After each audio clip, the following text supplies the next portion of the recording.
गुणायतन मूल नायक श्री चंद्र प्रभु भगवान की, परम शांति विधायक श्री शांतिनाथ भगवान की, चिंतामणि श्री पार्श्वनाथ भगवान की, वर्तमान शासन नायक श्री महावीर भगवान की, 24 तीर्थंकर भगवंतों की, संत श्रोमणी 108 आचार्य गुरुवर्षी विद्यासागर जी महामुनिराज की, गुणायतन प्रणेता शंका समाधान प्रवर्तक पूज्य मुनिवर श्री प्रमाण सागर जी महाराज की, पूज्य मुनिवर श्री अरह सागर जी महाराज की, शाश्वत तीर्थराज सम्मेशकर की पावन धरा पर स्थित गुणायतन परिसर, जहां से आप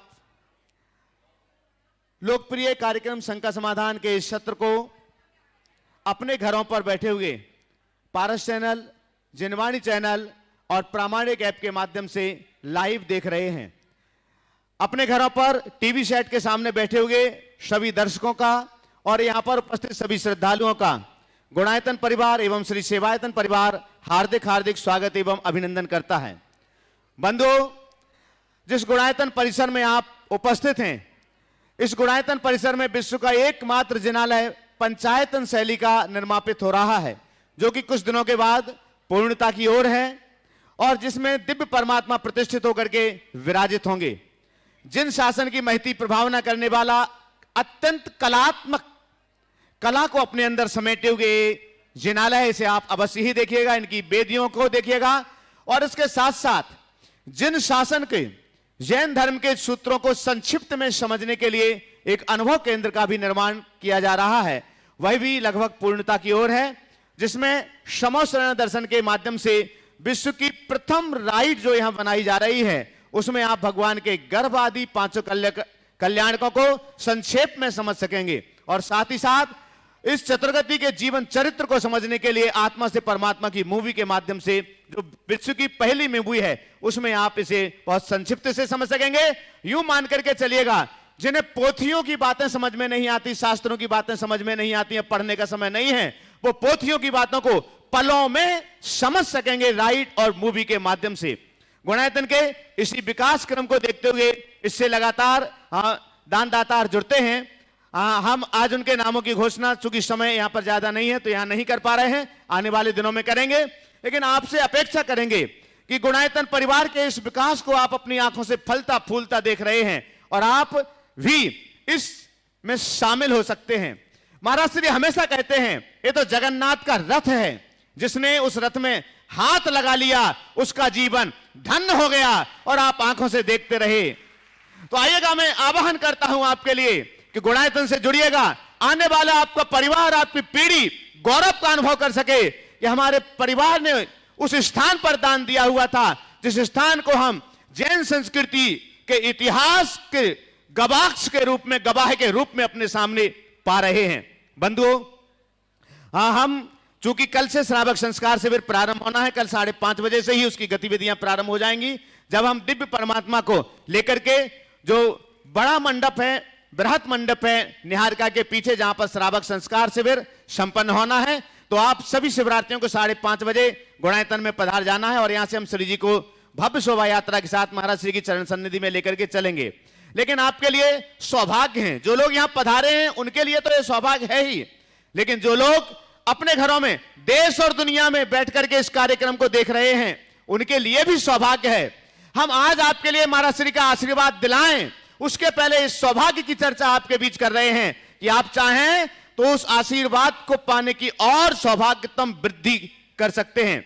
और जो लोग यहां पहुंचे हुए हैं, बहुत पुण्यशाली लोग हैं, जो लोग नहीं पहुंच पाए हैं, तो आप भी अपना अंशदान देकर के अपनी पूर्ण उपस्थिति यहां पर दे सकते हैं। और उसके लिए मैं आवाहन कर रहा हूं कि लगभग 1000 से ऊपर शिविरार्थी इस बार सम्मेशकर की पावन धरा पर इस शिविर में उपस्थित हुए हैं।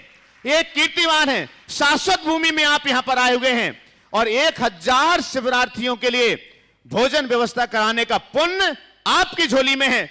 आप अकेले नहीं आ पाए, अपने परिवार के साथ नहीं आ पाए, तो आप ऑनलाइन सूचना देकर के, या जो लोग यहां उपस्थित हैं वे लोग यहां पर कार्यालय में संपर्क करके, यहां पर मंच पर संपर्क करके आप अपनी घोषणाएं कर सकते हैं। एक दिन के शिवरात्रि भोजन व्यवस्था के लिए 1,51,000 रुपए की राशि सुनिश्चित की गई है।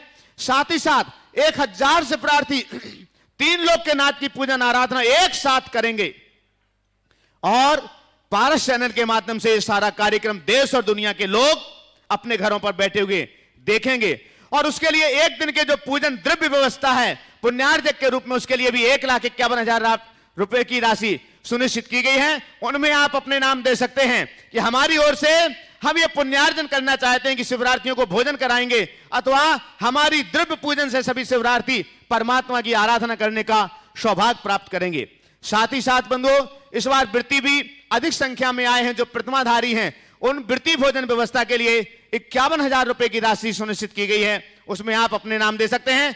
ऑनलाइन आपके टीवी स्क्रीन पर नंबर लगातार चल रहे हैं, उन पर आप अपनी सूचनाएं दे सकते हैं। आपके नाम की घोषणा यहां पर की जाएगी, अथवा यहां पर बैठे हुए लोग भी अपने नाम दे सकते हैं। आपके लिए हम मंच पर यहां पर आमंत्रित करेंगे। लेकिन इसके बीच हम कल प्रातःकाल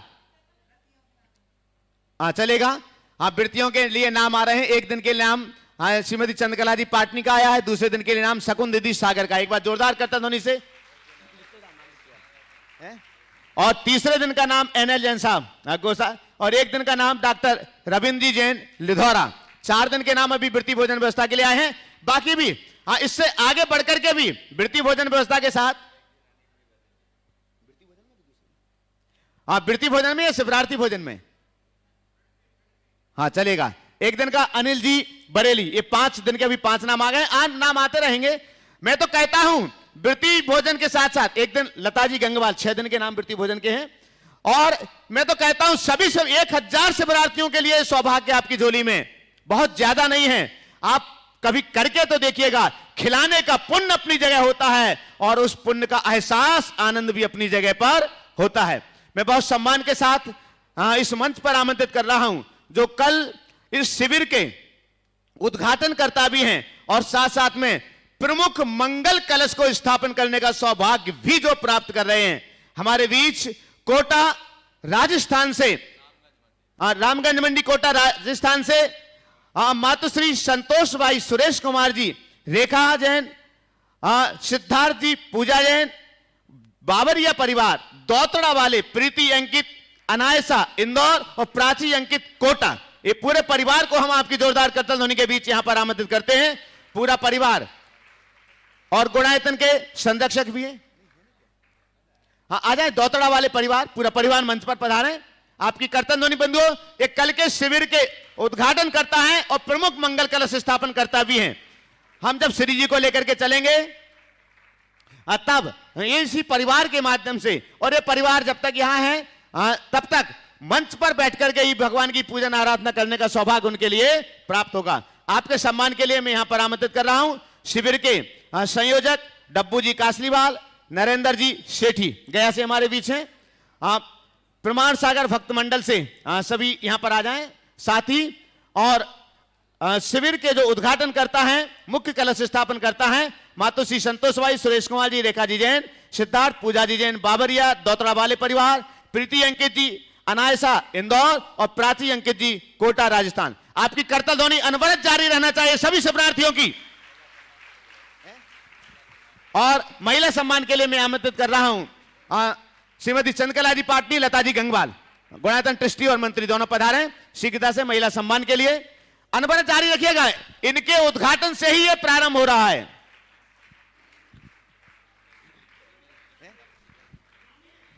मैं दिनेश जी शिकागो अमेरिका से हमारे बीच हैं, गुणायतन के trustee Dinesh ji Jain Chicago America से, गुणायतन ट्रस्टी मंच पर पधारे शीघ्रता से आ जाएं। और पूरा परिवार, आप लोग थक बहुत जल्दी जाते हैं। हाँ, लगातार चलना चाहिए, करतल ध्वनि चलना चाहिए। हाँ, जल्दी जल्दी हाँ करवा ले, ये तो कर्तव्य है, कर्तव्य है, करिएगा।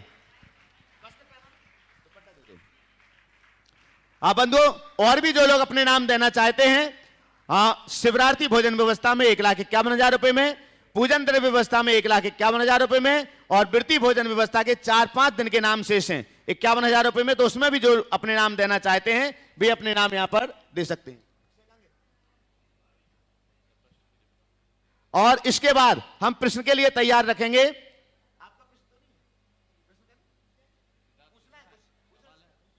हाँ चलिए, वो बहुत बढ़िया है।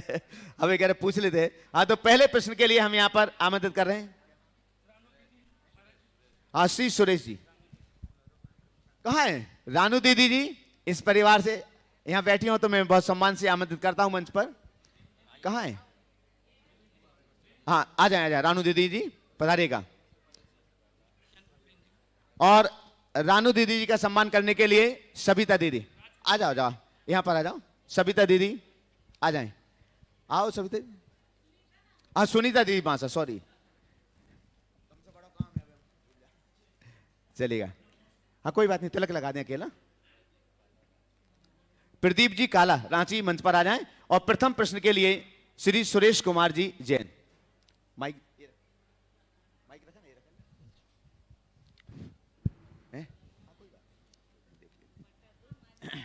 नमोस्तु महाराज जी। महाराज जी, माचिस की तिल्ली है, उसके सिर तो है लेकिन दिमाग नहीं है। फिर भी थोड़ी सी रगड़ में वो जलकर राख हो जाती है, लेकिन वो जलाने का काम तो करती है।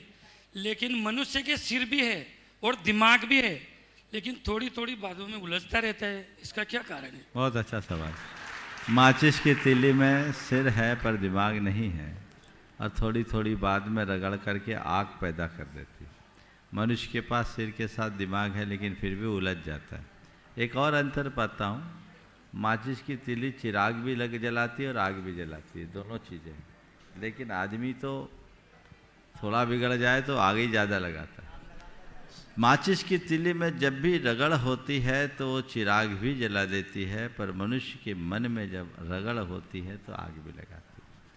आपने पूछा इसकी वजह है क्या है? इसकी एक वजह मुझे समझ में आती है, वो ये है कि माचिस की तीली को कोई और रगड़ता है और आदमी के दिमाग को खुद रगड़ता है। माचिस की तीली को कोई और रगड़ता है, आदमी अपने दिमाग को खुद रगड़ता है। कला थोड़ी सी बदल लो तो तुम्हारे अंदर भी प्रकाश होगा, आग नहीं। चलिए अगला सवाल। दिनेश जी शुभ्रा जी जैन, शिकागो अमेरिका से हमारे बीच है, ट्रस्टी गुणायतन। और इसके बाद तैयार रहेंगे श्रीमती मंजू विजय जैन, ह्यूस्टन टेक्सास अमेरिका से, गुणायतन के शिरोमणि संरक्षक। मंच तक पहुंचे तब तक। नमोस्तु गुरुदेव।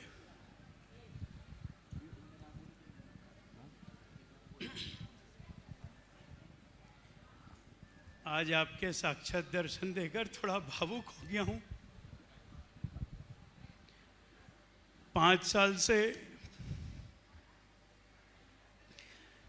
5 वर्षों से लगातार हम लोग शिकागो में आपके प्रवचन सुनते हैं, क्षमा कीजिएगा।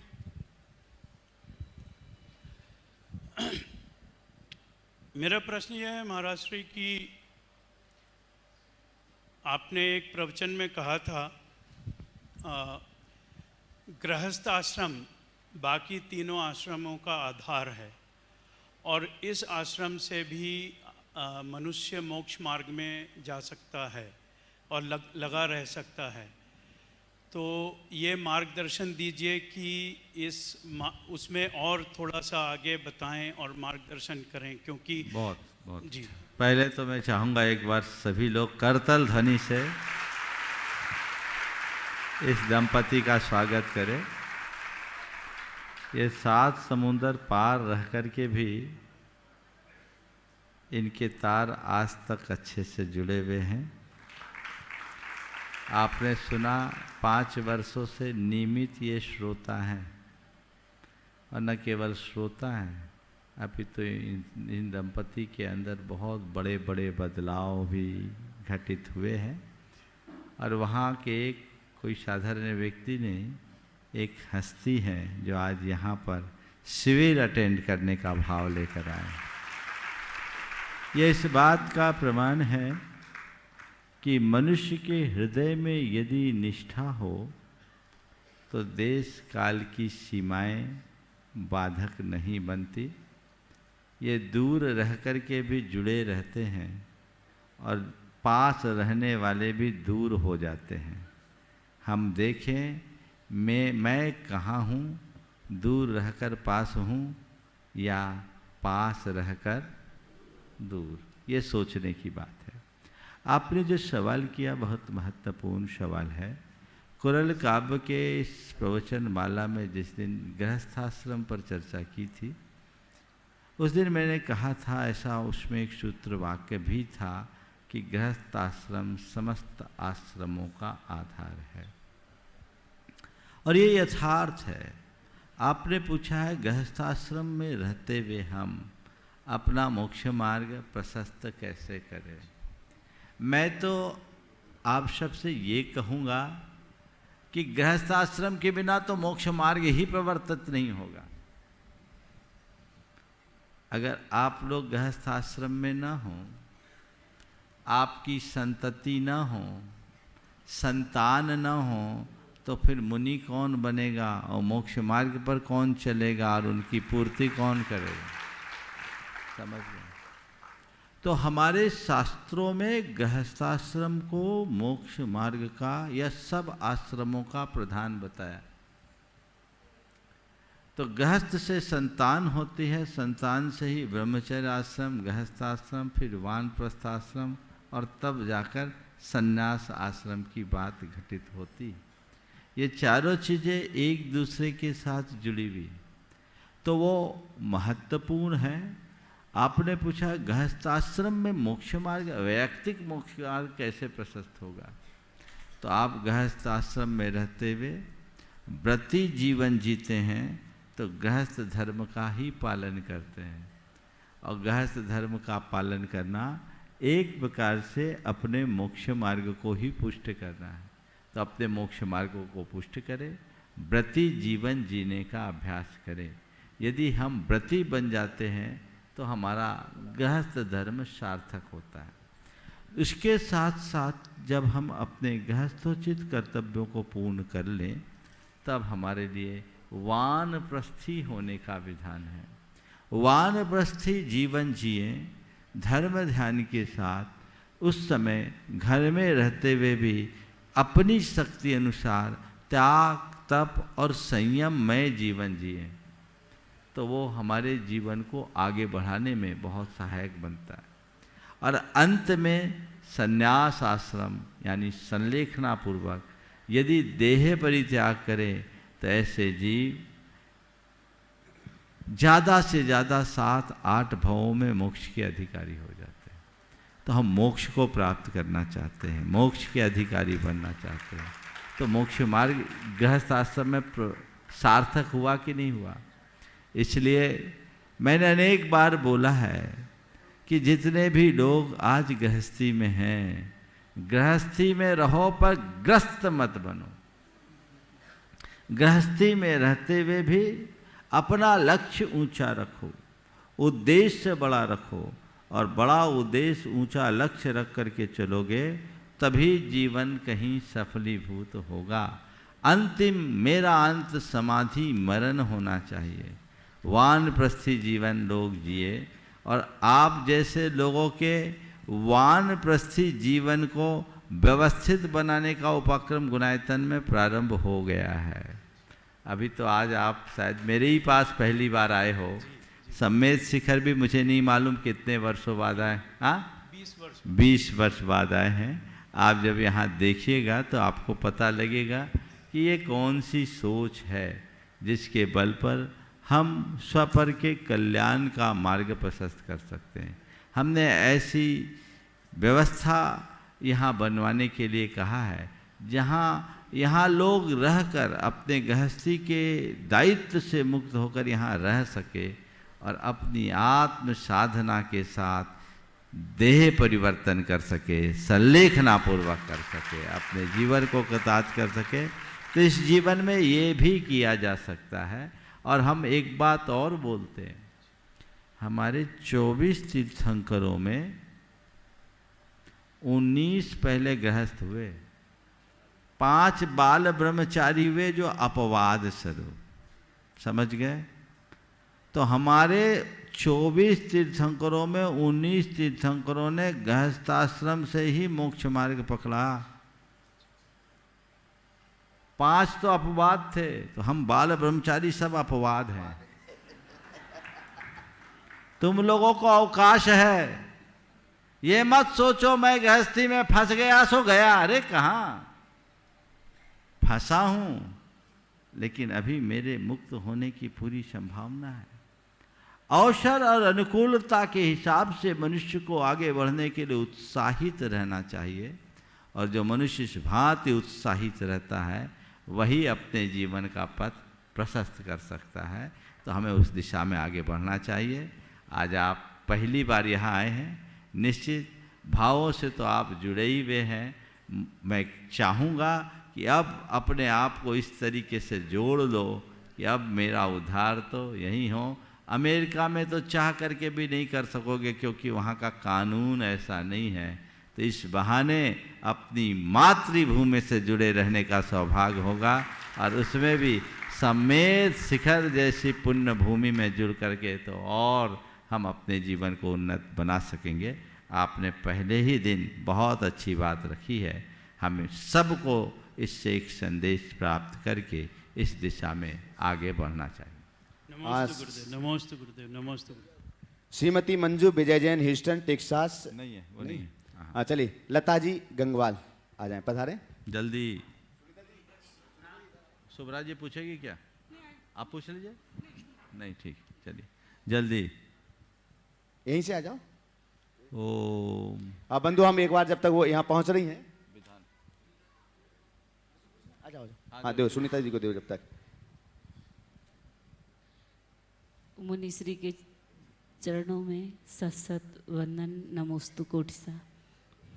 महाराज जी, हमारा प्रश्न है कि हम लोग स्टेटस में लगाते हैं पर्युषण पर्व का, और हम लोग विद्वान लोग भी जाकर के समाज में 10 लक्षण धर्म का तो अर्थ बताते हैं, लेकिन हमें पर्युषण का क्या अर्थ बताना चाहिए, या पर्युषण से हमारा क्या प्रयोजन है? देखिए, पर्युषण शब्द का शास्त्रीय अर्थ है पर्यासमन्तात् उष्णन्ते दस्यन्ते ज्ञानावर्णादि अष्टकर्माणि यस्मिन् परवर्णी तत्पर्युषणम। जहाँ ज्ञानावर्णादि 8 कर्म नष्ट होते उसका नाम पर्युषण है। आपने ऐसे समय पर पूछा, जब समय कब है, कल उसकी विस्तृत चर्चा करूँगा। पर्युषण जिससे मन का प्रदूषण दूर हो जाए, जहाँ पाप का शोषण हो और पुण्य का पोषण हो, उसका नाम पर्युषण है। हम इस दिशा में आगे बढ़ करके अपने आप को देखना चाहिए। अगले प्रश्न के लिए कल्पना उमेश जैन सागर से, इसके बाद तैयार रहेंगे स्नेह अजित पंत भोपाल ट्रिस्टी गुणायतन। नमस्ते गुरुदेव। गुरुदेव, कहा जाता है कि व्यक्ति के गुण और गुनाह दोनों की कीमत है। गुण की कीमत मिलती है और गुनाह की कीमत चुकानी पड़ती है। हम ऐसा क्या करें कि गुणों को बढ़ाएं और गुनाहों को कम करें? नमस्ते गुरुदेव। बहुत अच्छी बात है। गुण और गुनाहों दोनों की कीमत है। गुणों की कीमत मिलती है और गुनाहों की कीमत चुकानी पड़ती है। आपने पूछा ऐसा हम क्या करें कि गुणों को बढ़ाएं और गुनाहों को मिटा सकें।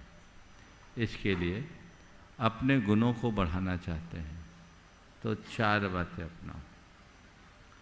गुणाग्राही बने। जो भी दूसरों के गुण हों उनके गुणों को ग्रहण करने की दृष्टि रखें। गुण ग्राहक बनो, गुण गायक बनो, गुण वाहक बनो, तो अपने आप गुण धारक बन जाओ। गुण ग्राहक, गुण ग्रहण करो। गुण ग्रहण करके ही नहीं, गुण को गायक बनो, अर्थात किसी में कोई अच्छे गुण है तो उसका जन जन तक प्रचार करो, उसका गुणगान करो, गुण गायक बनो। फिर गुण वाहक बनो, एक दूसरे तक गुणों को पहुँचाए, तो आप गुणधारक अपने आप बन जाएंगे। गुणों की वृद्धि के लिए 4 सूत्र हैं। और गुनाहों से बचना चाहते हैं तो अपनी खामियों को, अपनी कमियों को, अपने दोषों और दुर्बलताओं को खुद देखने की कोशिश करें, उनका अवलोकन करें। अवलोकन करके यदि अपने अंदर किसी तरह की कमी दिखे तो उसके त्याग का संकल्प लें, उनकी पुनरावृत्ति न हो ऐसा भाव जगाएं, और जब भी ऐसा दोष हो अपने मन में निंदा गढ़ा करके अपने आप को संभालें। नमस्ते गुरुदेव।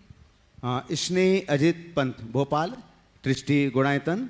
इसके बाद तैयार रहेंगे राहुल देव मीनू वांसल विदिशा। बोलो। गुरुदेव जी के चरणों में बारंबार नमस्तु नमोस्तु नमोस्तु। हे गुरुदेव, जो हम वस्त्र साड़ी आदि पहनते हैं उसमें हाथी घोड़ा मोर कलश सांतिया आदि प्रिंट होती है, पर यह तो सजीव तो नहीं है, तब हमें हिंसा का दोष लगेगा कि नहीं? अरे पशु पक्षियों की, जीवित प्राणियों की आकृति वाले वस्त्रों का प्रयोग नहीं करना चाहिए। उसमें उन पर हमारे पैर वगैरह भी लगते हैं, तो सूक्ष्म दृष्टि से देखा जाए तो उचित नहीं। नमोस्तु महाराज। नमोस्तु महाराज जी, नमोस्तु नमोस्तु। तेरी छत्र छाया भगवान मेरे सर पर हो, मेरा अंतिम मरण समाधि तेरे दर पर हो, मेरा अंतिम मरण समाधि आपके दर पर हो। हे भगवान महाराज जी, अपन जो स्वप्न देखते हैं उसका जीवन में क्या महत्व होता है?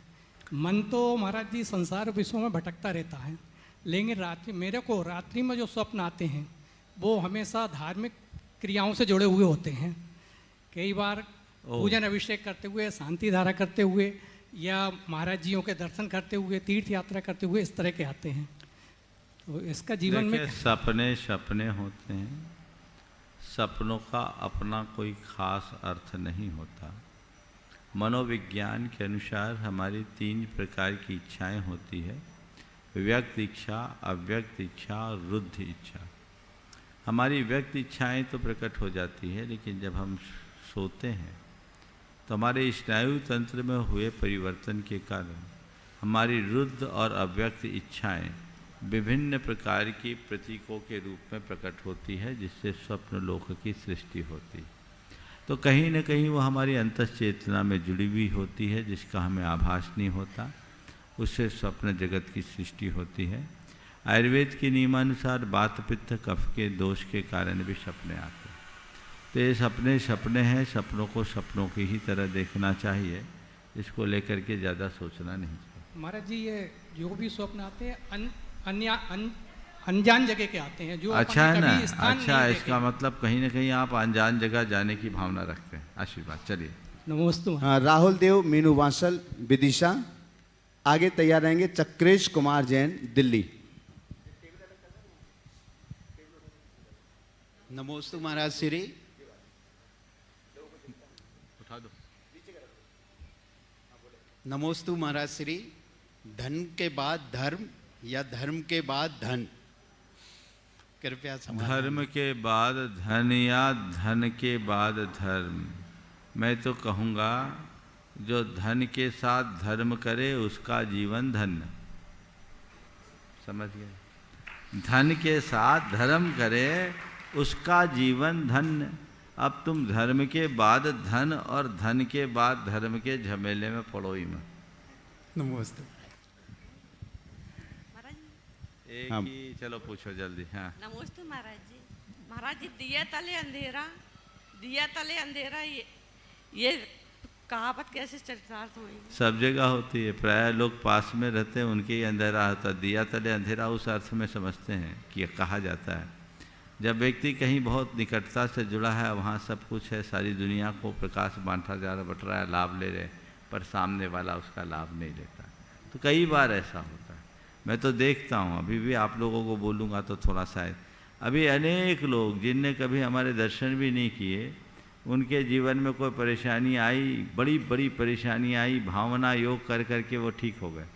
पर जो हमारे निकट के भक्त लोग हैं ना, उनको विश्वास ही नहीं होता, दुख भोगते ही रहते हैं। तो मैं कहता हूँ दिया तले अंधेरा है, जितने हैं ना ये सब दिया तले उदाहरण, अंधेरे का प्रत्यक्ष उदाहरण। दूर बैठे आए हैं, 3-3 बरस से कर रहे हैं, चमत्कार उनके जीवन में घट रहा है, 7 समुंदर पार कर रहे हैं, पर पास वाले को क्या करे, ये दिया तले अंधेरा।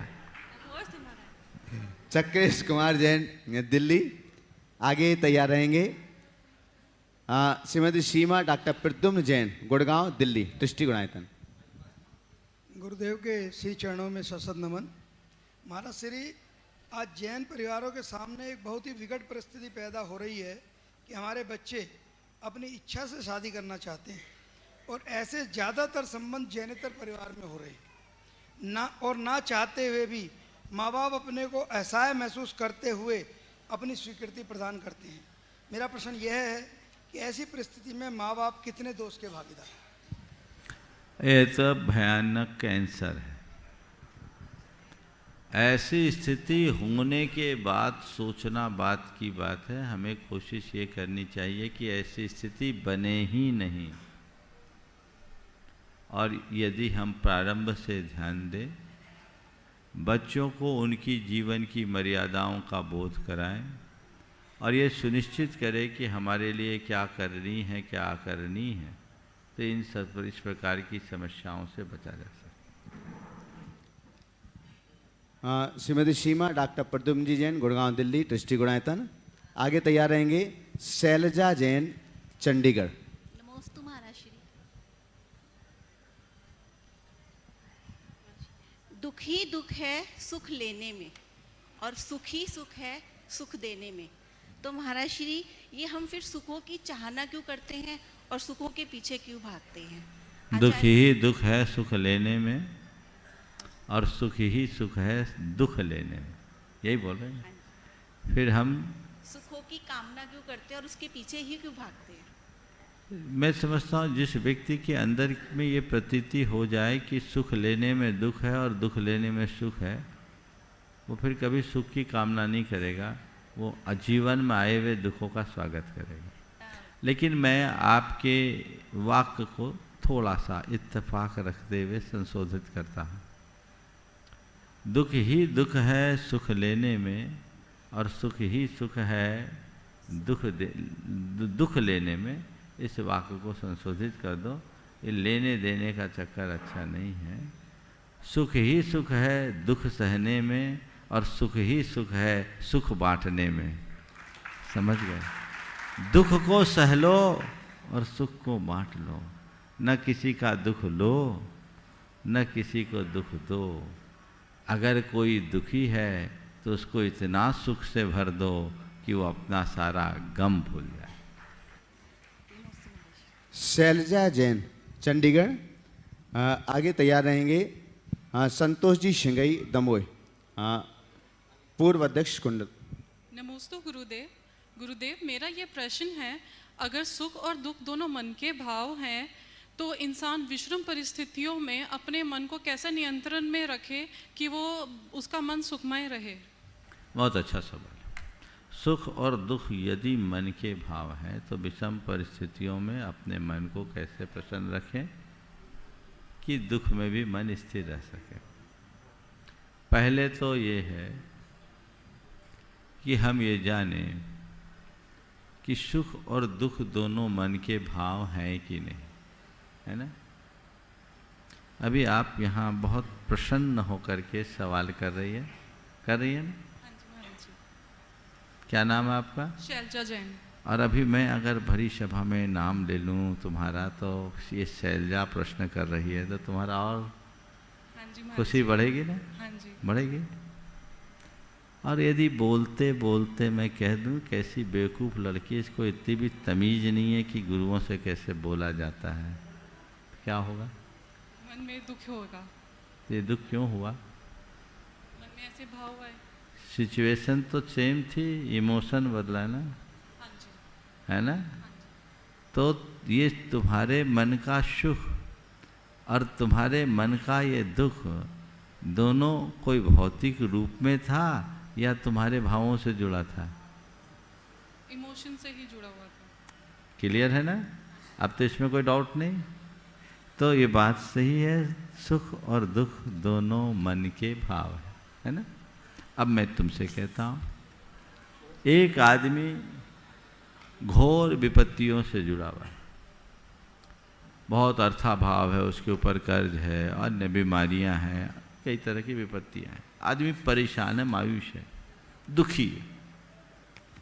और उसी घड़ी किसी व्यक्ति ने उसे मोटिवेट किया और उससे कहा ये संसार है, लगा ही रहता है, घबराओ नहीं, कितना भी दुख है, दुख के बाद तो सुख आएगा ही, धैर्य रखो, रात है, प्रभात होगी, अपने किए का फल तो अपने को ही भोगना पड़ता है, और तुम देखो तुम्हारे ऊपर भले इतनी विपत्ति आई पर आज भी तुम फिर भी मजबूत हो, उसके मनोबल को जगा दिया जाए तो उस व्यक्ति के चेहरे पे चमक आएगी कि नहीं आएगी? हाँ हाँ जी, क्या हुआ? उसका कॉन्फिडेंस बूस्टअप हुआ। कॉन्फिडेंस बूस्टअप हुआ। ये कैसे हुआ? इमोशंस को चेंज कर दिया। तो व्यक्ति की भावनाओं को बदल दिया जाए तो वो दुख में भी मुस्कुराने की कला सीख सकता है। और ये आएगा तत्व ज्ञान के बल पर, सकारात्मकता के बल पर। जिसे वस्तु के स्वरूप का ज्ञान होता है और जिसकी सोच सकारात्मक होती है वह जीवन में कभी विफल नहीं होता, हर स्थिति में मुस्कुराता है। समझ गए? चलिए महाराज जी, आपकी यही वाक्य हमारी ज़िंदगी में एक मोटिवेशनल थेरेपी के तौर पे हमें, आपकी यही वाक्य हमारी ज़िंदगी में एक मोटिवेशनल थेरेपी के तौर पे काम करता है। बहुत सुंदर, बहुत हाँ, संतोष जी सिंह दमोई, पूर्व अध्यक्ष कुंडलपुर क्षेत्र और ट्रस्टी गुणायतन। आगे तैयार रहेंगे वैभव बजाज दिल्ली, IRS अधिकारी और ट्रस्टी गुणायतन। नमोस्तु गुरुदेव, नमोस्तु गुरुदेव। हे गुरुदेव, कल जो राजेश जी सूरत वालों का निधन हुआ है वो पार्श्वनाथ भगवान की जो भक्ति और भजन है, एक दिन चैतन्य यह एक दिन चैतन्य मिट्टी में मिल जाएगा, पारस शरण में तू पारस बन जाएगा। इतना हमारे जो दिमाग में है कि पार्श्वनाथ भगवान के दर्शन करते करते और उनका मरण हुआ तो निश्चित ही ये अच्छी सदगति में प्राप्त हुआ होगा। चूँकि राजेश जी हमारे दूर के रिलेशन में है, चूँकि इनका परिवार पनागढ़ से बनता हुआ जबलपुर से सूरत, और सूरत में उस समय से जब जवाहरलाल जी सिंघई जी पूरा गुरुदेव महुआ चातुर्मास में पूरा माह है, पूरे चातुर्मास उनने चौका लगाया था तब से, और फिर अभी नए नए संबंध वैभव भाई से कि ससुराल और उनके ससुर जी का कल हुआ तो बहुत झटका लगा। तो हे गुरुदेव, उनका पूरा परिवार पधारा हुआ है और आए हुए रिश्तेदार उनको आप संभल और उनको आशीर्वाद और उनके कहाँ पहुँचे होंगे राजेश जी, ऐसी भावना। देखिए, पहली बात तो मैं कहूँगा कि राजेश भाई का न तो निधन हुआ है न मरण हुआ है। राजेश मरा नहीं है, उसने देह परिवर्तन किया है। मरण तो अज्ञानी का होता है, ज्ञानी अमर होता है, वो मरता नहीं, केवल देह परिवर्तन करता है। अपने देह का परिवर्तन किया और ये चोला तो एक दिन सबका उतरना ही है। हम तो उस परंपरा में पले बढ़े लोग हैं जहां हमें बचपन से ये बोध दिया जाता है, राजा राणा छत्रपति हाथिन के अशवार, और मरना सबको एक दिन अपनी अपनी बार। उनकी बारी थी भैया, उनकी बारी थी, वो अपना देह परिवर्तन कर लिए। मैं राजेश जी को 2016 से हर शिविर में देख रहा हूँ, आते तो पहले भी थे, लेकिन जहाँ तक मुझे स्मरण है 2016 से राजेश भाई सपत्नी सभी शिविरों में नियमित आते रहे। बस 2020 के शिविर में एक बाधा आई कोविड के कारण, और हर शिविर में उन्होंने 10 लक्षण के 10 दिन के उपवास किए। बहुत अच्छे परिणाम वाला जी, धर्मध्यानी, तत्वज्ञानी, जीवन की व्यवस्था को ठीक रीति से समझने वाला। कल भी मेरे पास वो आए थे 3:15 बजे, दोनों पति पत्नी, आशीर्वाद लिया, 10 उपवास की भावना भाई, और उसके बाद बोलते हैं कि मंदिरों के दर्शन किए और मंदिर जी में ही उनको अटैक आया। आयु अल्प थी, चले गए।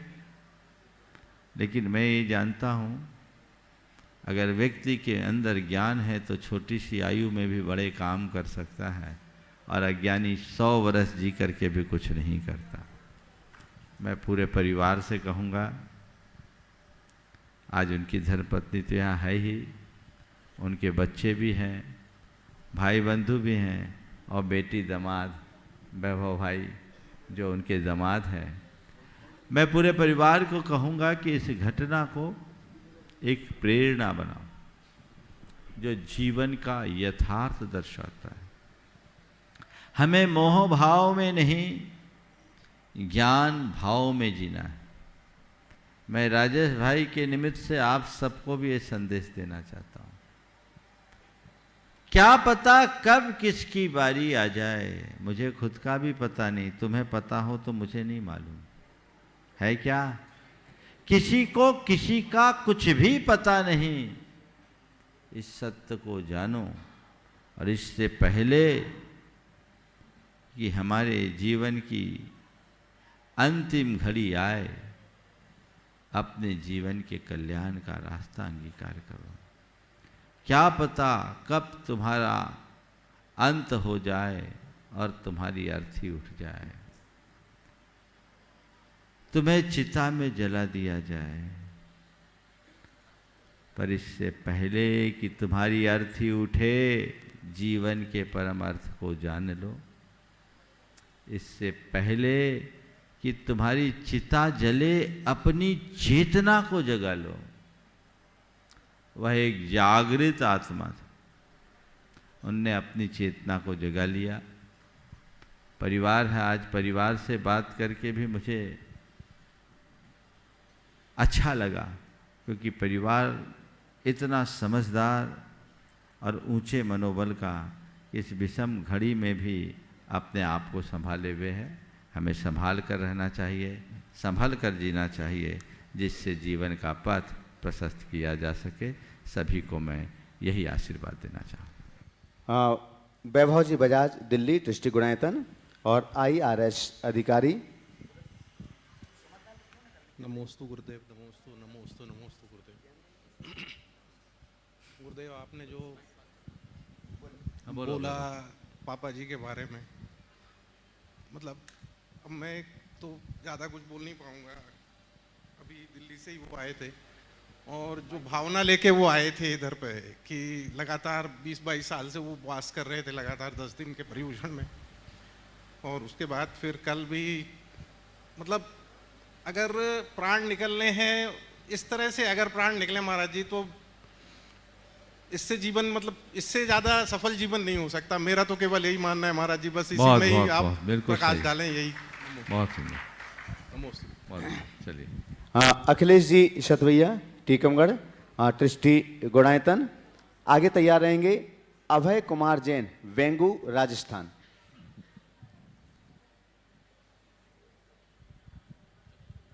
नमोस्तु महाराज जी, नमोस्तु।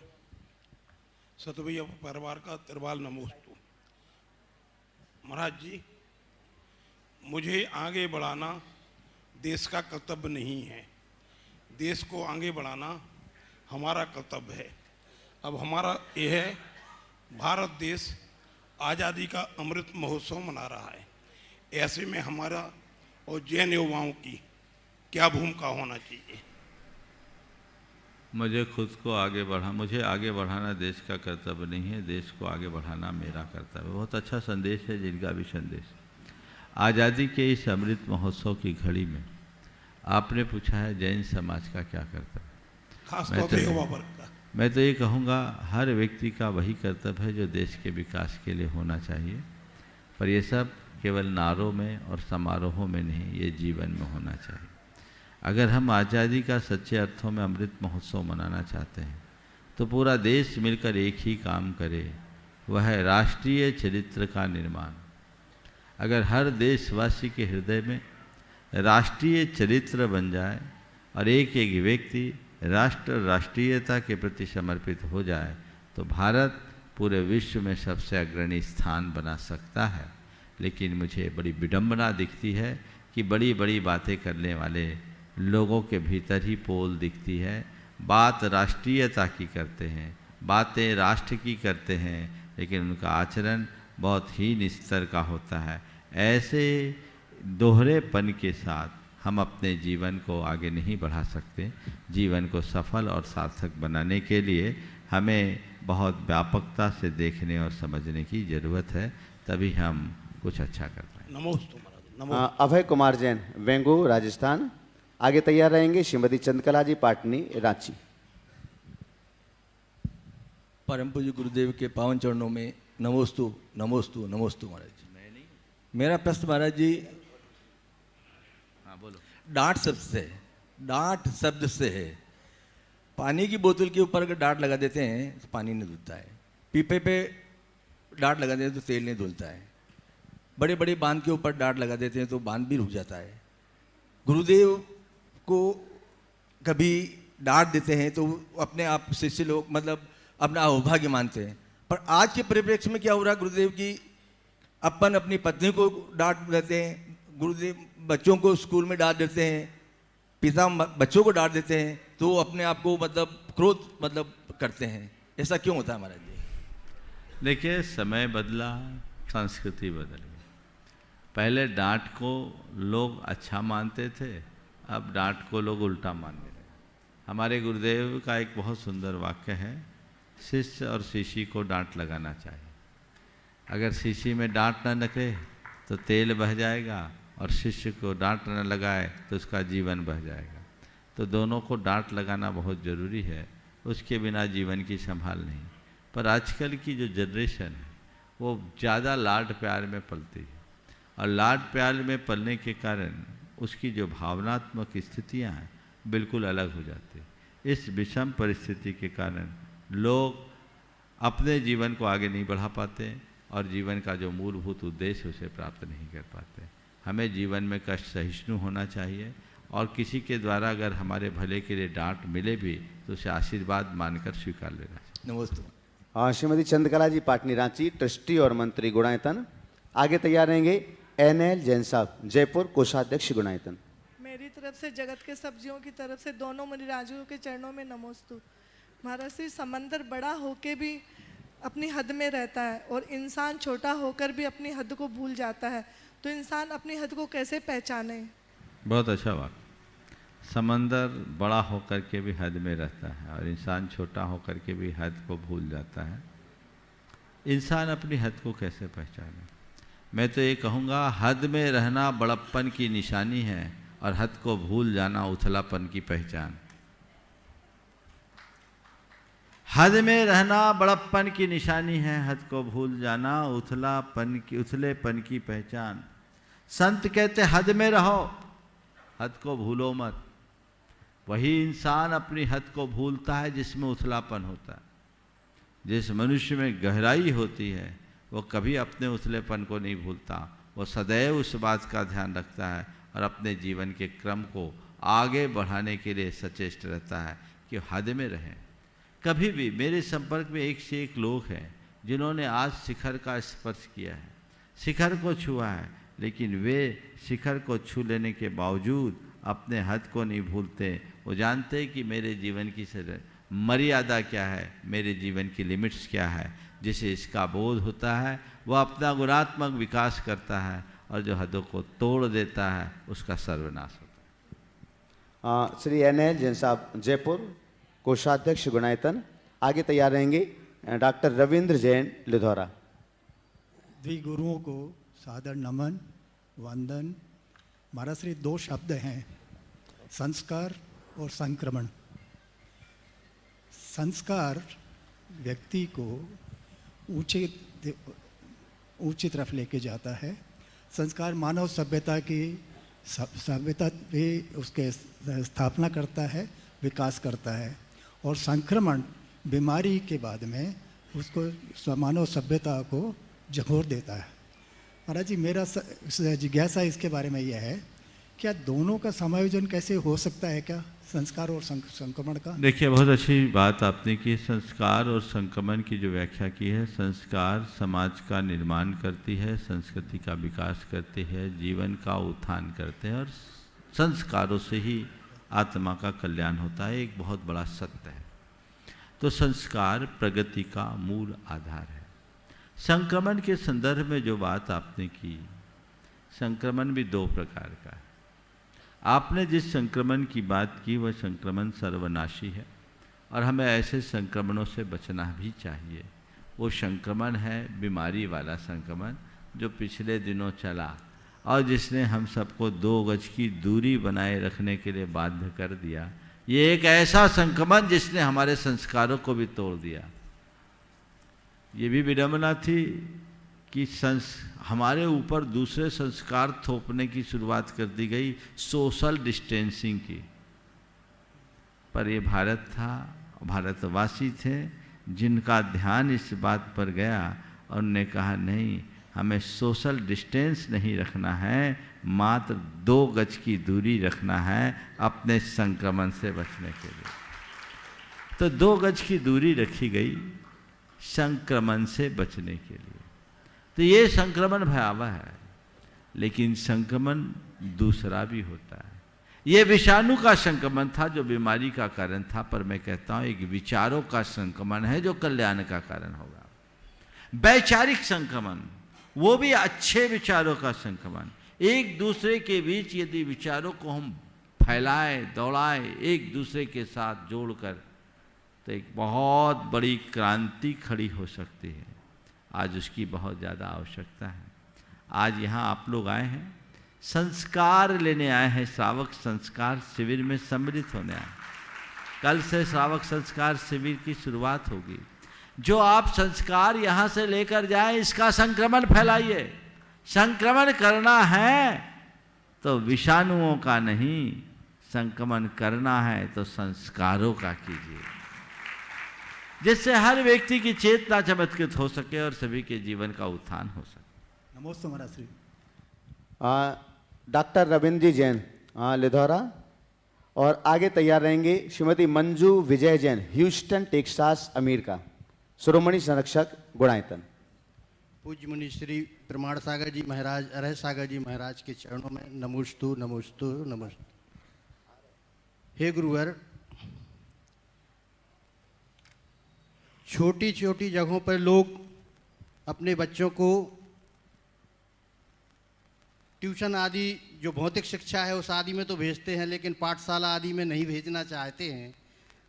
तो किस प्रकार उन लोगों के प्रति उनके मन में ऐसी जागृति लाएं कि ताकि वह पाठशाला से जुड़ें और जैन धर्म आदि का संस्कार उनमें पढ़ सकें। जो है अच्छा भाव प्रकट किया। आजकल पाठशालाओं के प्रति लोगों की उदासीनता बढ़ने लगी है। लोग और बातों को तो प्रमुखता देते हैं, लेकिन पाठशालाओं को गौण करने लगे। तो पाठशालाओं के प्रति लोगों का उत्साह बढ़े, रुझान बढ़े, ये प्रयास करना चाहिए। और उसके लिए अपेक्षा है कि हम पाठशालाओं में भी कुछ परिवर्तन लाएं। आधुनिक तकनीक के माध्यम से जब आप पाठशालाओं में लोगों को ज्ञान देंगे तो बच्चों में बड़ा परिवर्तन आएगा। अभी 3 दिन प्रामाणिक समूह का यहाँ का एक प्रामाणिक समूह की कार्यशाला थी और उन लोगों ने अपनी बहुत सारी चीज़ें दी और एक बहुत अच्छा वाक्य यहाँ कहा गया कि आज बच्चे पाठशाला से भागते हैं, यदि आप प्रामाणिक समूह की पाठशाला से जोड़ोगे तो बच्चे भाग कर पाठशाला आएंगे, क्योंकि वो टेक्नोलॉजी के साथ पाठशाला में पढ़ाते हैं इतने उन्नत तरीके से कि बच्चों को खेल खेल में तत्व का ज्ञान हो जाता है। और न केवल ज्ञान, अभी तो उनके हृदय में बात बैठ जाती है, बैठा दी जाती है। तो उसके लिए हमें चाहिए कि हम तत्परता के साथ जुड़ करके काम करें। मैं पुनः कहूँगा पूरे देश भर के लोगों से जो अपने यहाँ पाठशालाएँ चला रहे हैं, वे एक बार प्रामाणिक समूह से जुड़े, प्रामाणिक समूह की पाठशाला से जुड़े। प्रामाणिक समूह ने ये निर्णय लिया है कि आपके शहर में प्रामाणिक पाठशाला चलाएंगे आप, सामग्री आपकी, बस आपको उनके साथ रजिस्टर होना पड़ेगा। यदि आप उनके साथ अपने आप को रजिस्टर करते हैं, संबद्धता अपनी बनाते हैं, तो सारी सामग्री आपको सुलभ कराई जाएगी उस तकनीक के साथ जिसका बच्चों के ऊपर अमिट प्रभाव पड़ता है और वे अपने जीवन को बेहतर बना सकते हैं। इस प्रकार आज के इस सत्र को परम पूज्य गुरुदेव के चरणों में नमन अर्पित करते हुए मैं यहीं पर विराम दे रहा हूँ। बोलिए परम पूज्य आचार्य गुरुवर श्री विद्यासागर जी महाराज।